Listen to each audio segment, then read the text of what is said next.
live at Onigashima. I'm Anthony. And I'm Jimmy, and today we got chapter 1116. I finally learned how to say the numbers correctly. Yeah, I'm kind of over the cover story at this point. I want something to happen. Like I appreciate the journey. I just want something to happen. So I think we're just gonna jump straight into this chapter because there's a lot of info dumping, and I feel like we got a lot to get through. Yeah, there's a lot that's been happening over these last few chapters with Vegapunk on his loudspeaker. He's telling literally all the secrets, but I will say it's a lot of stuff that I feel like a lot of us kind of theorized for a while, but it's really nice to get it all like out there and it's like all confirmed now. Yeah, I think one of the biggest confirmations, yeah, for sure. Like I think one of the biggest confirmations in this chapter in particular is that the Big Lelucia bomb was an ancient weapon, right? Like that. I thought that was really interesting to finally get that confirmation, and we know exactly which one now too. Yeah, like, it's that's Uranus. definitely Yeah, Uranus. Yeah. So be it whatever anybody theorized, like some people thought it was gonna be on Elbaf, some people thought it was gonna be like a bird or something. Some people think that like it has a connection to Roger's egg. We don't know. I mean, that might all still be true, but like at least for sure now we know it's in the hands of the government. So the government has one ancient weapon that they need Vegapunk's Mother Flame to power, and they had only a piece of it.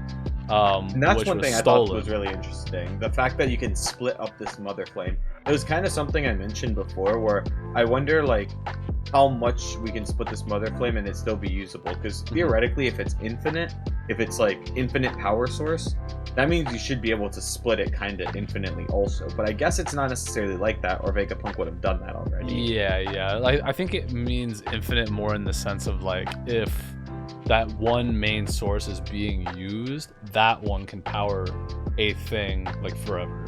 But if it gets split off, I don't know if the pieces necessarily hold that same immortality or whatever. So I don't know, but yeah, we'll have to find out more about the Mother Flame. But I like that we got confirmation about how the government was privy. Like we kind of knew why they were privy to this because of York. Yeah. But to see like how far she went and like it was planned for a while. Like she stole it. She said it. She's like, I didn't sync myself with Vegapunk. How did he even know all this was happening? How could he predict all of this? So I thought finding that out was awesome. Yes, and it kind of leads into one of the big things about this chapter, like where Vegapunk's hiding this Denden Mushi. It's in the Iron Giant. That's not something I expected. I mean, there's a couple of people that thought that, but I think a lot of people are really reaching for that dragon theory. But I am interested to see like how strong this Iron Giant ends up being, because if it's in the Iron Giant, like that's enough of trust with Vegapunk to like, the Vegapunk must trust to some extent that this thing either wouldn't be touched, so maybe he didn't know it was gonna get back up when he hears Luffy or whatever, but maybe he did. Maybe he was like, at the end of this whole thing, he's like, oh, I have a theory. I think the end of Vegapunk's little speech here is gonna have to be, oh my god, Joy Boy's back, and it's Monkey D. Luffy. You know what I mean? Like, I feel like he has to put Luffy on blast. Because I don't know if he necessarily knew Luffy was Joy Boy before he recorded this. Yeah, that's true. Because I think this was recorded right before Luffy and them got to the island, and he didn't confirm that Luffy was Joy Boy until he saw Gear 5 for himself. But maybe he saw the pictures from his wanted poster and thought it anyways and just kind of came to that conclusion. Yeah, it might be like a vague thing, like maybe he's just like, oh, by the way, like all signs are pointing to this guy, or like maybe he's just gonna say something along the lines of like, there is a second coming of Joy Boy, but like he doesn't. I mean, if he does that though, think about the target on Luffy's back. I don't think he'll name Luffy specifically in that. Then, like, I feel like it would be disingenuous to just put Luffy on blast versus Luffy just like proving that to the world, because I feel like he's proving that right now to certain people in the world, like Bonnie, obviously. Like Bonnie is like, oh my god, like there he is, like that's the guy. So I don't know how that's gonna tie into like the Iron Giant and like how strong the Iron Giant is, but we saw how strong Zunisha was. So yeah, and if this is true, where this Iron Giant, like a lot of people, me included, think that this Iron Giant used to be a part of Joy Boy's crew. I mean, if he's apologizing like Zunisha, it seems likely. Like this is the Frankie of their crew, like we've talked about this before. And if that's the case, it must be pretty powerful. So I wonder if we're going to get to the point next chapter where the Gorosei go and they're like, oh, we know it's an Iron Giant, let's go take it out. And then they just can't break through its defenses. And I think that would be really impressive to see, as we've seen how strong the Gorosei already are. Especially if, like you said, this is like a Frankie connection, because I do really like that theory. I don't know who said it first, or like, well, I know we talked about it before, but the Iron Giant being, yeah, like you said, Joy Boy's version of Frankie, and maybe he was on the crew. And, you know, we saw in Oda's like parallel timeline SBS thing of the of all the crew like in their bad timelines, that Frankie like literally turns into a ship. They're joking about it in real timeline, but he really turns into a ship there. So like, what if that happened to this version of Frankie or whatever? And so he did become like this indestructible thing, but he's saying like, oh, sorry, Joy Boy, like I couldn't do whatever had to be done or whatever. Maybe that would allude to Frankie eventually getting a power similar to this or better, and Frankie's able to 1v5 the Gorosei. That would be some insane power scaling, right? If Frankie can start 1v5ing these guys. I mean, hey man, I kind of want Frankie to go crazy in the final arc. Like, I would love for him to become a giant mech. That's like a given.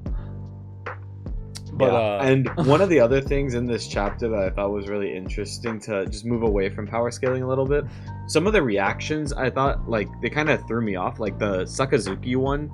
Because I was under the impression that most of the Marines didn't actually know like much about the Void Sentry. But based on his reaction, it feels like he kind of does know about it and just doesn't care. I don't know if he doesn't care or if he's just like rattled by the fact that things aren't going the way that like he had planned. Like, I don't know, like maybe I don't think that Sakazuki is gonna turn at all per se, but we see that he's gonna turn. No, but we see how in opposition he's been to the way that the Gorosei are like doing things in general. I think that he's gonna take more of like a ironclad approach, and he's gonna be like, oh my god, like I can be way more of a second hand to Emu than these 5 Gorosei can. I'm better than these guys. That would be insane if he just straight up teams up with Emu instead. I mean, you know, anything's possible, but until Emu backstabs him like he did with Lily. Yeah, for real. Oh my god, like we see that in the beginning, this thing with Lily. People are going crazy. So like Lily definitely looks very, very much like Vivi right here. I've seen honestly people when I first read this, I thought it was Vivi. True, yeah. You know, I don't think it's Vivi, like for sure, but like because he had a picture with Vivi like stabbed. No, I don't think this is Vivi either, but it just looks so similar. It does, yeah. But now you know you can tell because you see her picture right after. You see, we cut to Igaram and Karu, my boy, handing out. They're about to tell the world that she went missing, and I think this like sarcophagus scene with Cobra is pretty cool. Honestly, to see him getting like put in a sarcophagus. It's sad. It's a little bit sad to see him like how like broken up they are over it, and like we've known for a bit Cobra's dead, but this is like now that the people know the country, and not only that, but their next queen is also missing. I know. So this country is just in shambles right now. For real, yeah. Law, help them out. They're in shambles. I've been seeing people take this picture of Lily and put it against the picture of that lady that Sanji found back when they dove to the ship wreckage right before Skypiea, like in Jaya. You remember that? Like, I remember that part, but I don't remember that picture. But that's interesting. It's like in the anime, it makes her hair brown, so it's like I don't know, because I imagine Lily's have blue hair. Marco had black hair in the anime the first time he showed up. I know. So it could be just like an anime thing, but like, you know, that could be like an interesting connection if like there was that ship had anything to do with you know, Emu in the long run. Like I feel like it did Skypiea fall from the Sky Witch, where exactly, it's part of Skypiea, which we all predict has a lot to do at the end of the series after what we've seen from Gear 5 for sure.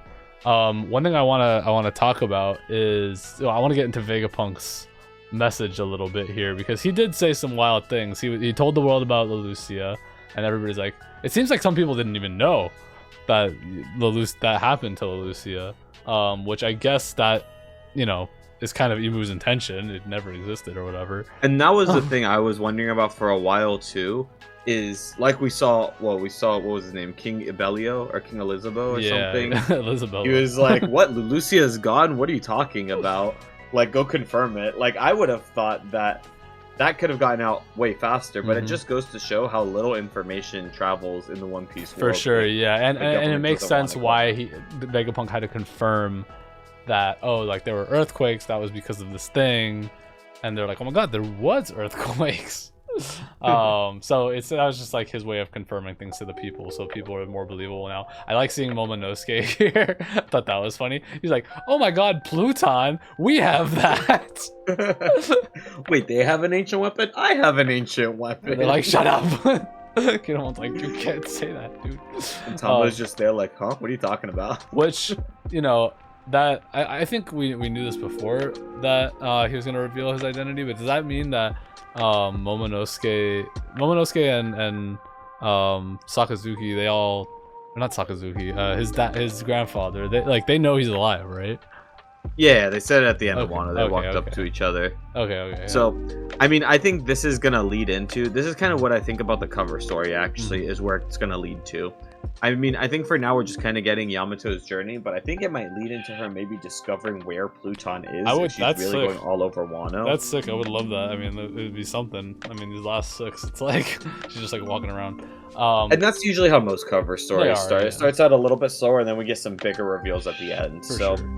Yeah, we'll see where that goes. I also like seeing, obviously, you know, the people that are interested in the ancient weapon being shown when the ancient weapons get mentioned. Like, obviously, we see Shirahoshi here, but we also cut to Crocodile. Obviously, he still has an interest in the ancient weapons, it seems. I liked how when they were talking about the ancient weapons, it showed all the people that we know were looking or have ancient weapons firsthand. Like, Crocodile was the first mention we heard of ancient weapons. Oh, yeah. And then now we have Shirahoshi, and now also the Pluton one. It's really, I just like how constructed this chapter. Yeah, absolutely. And I also, cutting right after that, we see Sengoku stress eating because he's hearing all this. He's like, I'm not in charge, I'm not in charge, I'm not in charge. I just have to eat. I can't. Who cares if the world knows? Like, you just have to. He's here for the ride. Just pretend it's not happening. But I will note, real quick, it shows in that panel right before we see him eating that he's on a boat, and I think that's a battleship. I think some people are saying he's going to get Garp. That would make sense. I mean, he is with Suru. Like, who better than them two to go save Garp, honestly? I would love to see them in some real action as old people. Like, it's not like they're going to send an admiral. They're not... The government probably doesn't want to go save them, so this old dude who's retired and then Suru are probably the best options, right? Yeah, I would imagine. The Garp rescue mission instead of the Ace rescue mission. That's crazy. It'd be fun. And honestly, I like that better than, like, Luffy getting involved with Garp. At this point, like, I don't need the Straw Hats to go to Hachinosu, to be honest. And I don't think Luffy would, honestly. I think he would be in the boat. It's like, hey, Grandpa did this to himself. Like, it sucks, but it's okay. Yeah. Like, I don't think he'll be, like, as hard-headed about it as he was with Ace. For sure. And speaking of Ace's dad, Roger's in some hot water after this chapter. Is Roger a fraud? Not in terms of strength, but in terms of, bro, he kind of fucked over the world by not telling everybody. Bruh, like, so Vegapunk, like, pretty much straight up says, like, why? Like, why didn't you help us? You knew about this 20 years ago. Bastards could have prevented this. And Rayleigh's just sitting on his ass drunk. It's like, haha, got him. Dude, yo, he's just like, do you think Rayleigh is foreshadowing Zoro being a debilitated alcoholic after they find the One Piece at the end of the show? I think that's foreshadowing. Definitely. This is a perfect parallel. We're gonna see Zoro exactly like this. Bro said adventure is out there. He doesn't give a shit, dude. He's like, let him do it. Like, genocide, shmenocide. Genocide's okay as long as you have fun while getting there. Bro, do you think that the Roger Pirates are responsible for Lucia? If you think about it, they kind of are, because if they would have said something, then Emu would have never had to blow up Lucia because other things would have happened. But I guess you could argue if Roger said something early, Emu would have just started destroying more islands than he already did. Yeah, so I kind of want to get into that because, like, there's, you know, obviously this is like a major question. Like, why didn't the Roger Pirates say anything? Because, like, they knew, right? And Odin went back home and he was like, we gotta wait. Like, we gotta do our part, open the borders for Joy Boy, whatever. And, you know, it's also interesting to know that in Odin's little flashback, when he's writing in his journal, he's like, oh, we learned everything about the world. Wano used to be connected to the rest of the world. That's been confirmed because obviously there was like a Pangea back in the day, as Vegapunk is saying. But, you know, they pretty much like didn't act after that. And Roger did his part of dying and setting up the new pirate era or whatever. So I want to know exactly like what they learned. Obviously, like this is like what is the One Piece type shit, but yeah, and I mean it was Roger was being very intentional with when he didn't tell people, right? Because he didn't like if he knew he could tell people and it would solve something, he would have.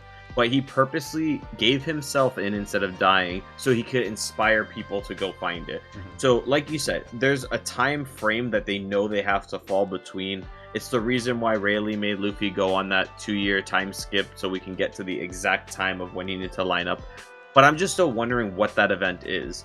I wonder if it's like maybe they knew like, hey, at this time there's going to be some type of catalyst where we have to act, like maybe the sea level rises so high that it causes something else to happen. Maybe it's that theory that I talked about before, where it's maybe the planets align so it causes maybe the other ancient weapons to be free. I mean, for one, we knew when Roger was alive, Shirahoshi wasn't yet, so Poseidon didn't exist. So probably all 3 ancient weapons have to exist. Right. Something along those lines. But in reality, I don't think Roger was just a lazy bum and said no. genocide. I mean, I don't think he actively just did that. Like, I feel like, you know, to him, he was like doing his part in like paying forward the will of D. You know, I don't think Rayleigh is as much of a fraud as people are, or not just Rayleigh, but Roger is as much of a fraud as people were making him out to be. And clearly, he did some damage, man. Like we got here. Like I don't think any of this would have happened if we didn't have those words at the beginning. You know what I mean? Wealth, fame, power. But I will say, we're not gonna find out about it anytime soon because there's an unfortunate end to this chapter. There is a break next week, sadly. Break next week. Yeah, we got. But it's okay. We got 2 in a row. It's been rare since we've gotten that this year, so I'll take it for now. Yeah. So next time will be 3, right? Hopefully, fingers crossed. Sure, we can pretend. I hope so. Well, like, comment, subscribe. Thanks for joining us. And let us know about your theories in the comments this time, because I'm really curious where this can go. I feel like this leads to a lot of different things. It can, yeah. No, I definitely. I feel like we're not even like scratching the surface of like how much is in this chapter. Like I feel like we're gonna be, you know, 20-30 chapters down the road, or even like towards the end game, we're gonna look back at Egghead and be like, holy shit, man, like it was even crazier than we thought. And it's already a 10 out of 10 arc, so yeah, this arc is insane. I think it's gonna end in the next like few chapters. Like some people were saying before that we're gonna get like a Joy Boy flashback. I don't think that shit's happening. I don't think that's happening. But I've been saying it'll end in like 5-10 chapters for like 20 chapters now, so who knows? It can keep going forever. Yeah, true that. I do feel like we're getting towards the end, but we'll find out soon. Till then, fight us in the comments, show us your theories. Peace out. Peace out.